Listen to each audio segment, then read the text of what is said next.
They hide in hospitals because for them, a hospital is a safe place. They won't be targeted when they're inside a hospital.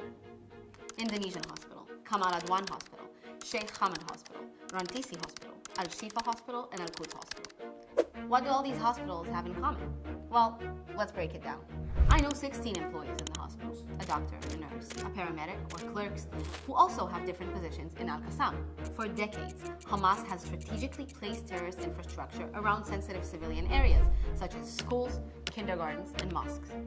The terrorist infrastructure is placed in these areas in order to exploit the civilians of Gaza as human shields and protective vests for Hamas terrorists. Side note, this is a blatant violation of international law.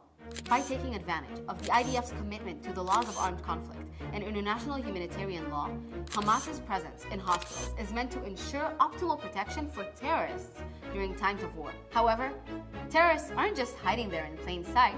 There are also command and control centers, armaments, and even rocket launch posts in these hospitals. And here's your evidence. This Hamas terrorist was exposed while casually carrying an RPG into the Al-Quds Hospital, located in southern Gaza. Inside of Al-Shifa Hospital in Gaza City, large amounts of weapons were found in the MRI building, a weapons storage unit was found in the cardiology ward, and explosives were found in the physiotherapy ward. But this is just scratching the surface. If we delve a little deeper, like beneath the ground deeper, you'll find an underground network of terrorist tunnels leading from hospitals to nearby assets. Watch. This is one of the senior terrorists who is the head of naval operations that led the raids into Israel. His house is 200 yards from the hospital of Rantisi.